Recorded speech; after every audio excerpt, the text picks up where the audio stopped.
এনে খেয়ে নে। আবার ঢেঁড়স ছোটোর তরকারি খাওয়া না। তুই এই খাবারটা খাবি না?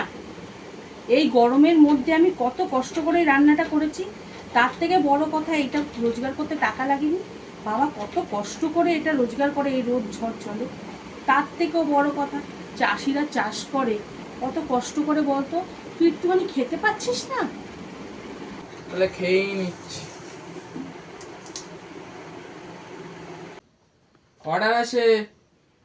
কই, আমি তো কোনো অর্ডার করিনি। না স্যার, অর্ডারটা সোমাহদির নামে। কি অর্ডার করেছিল আমার ইনস্টামার্টে? Chilli chicken. मेरे साथ अन्याय हुआ है, मेरे साथ अन्याय हुआ है और मैं अब किसी के साथ अन्याय नहीं होने दूंगा।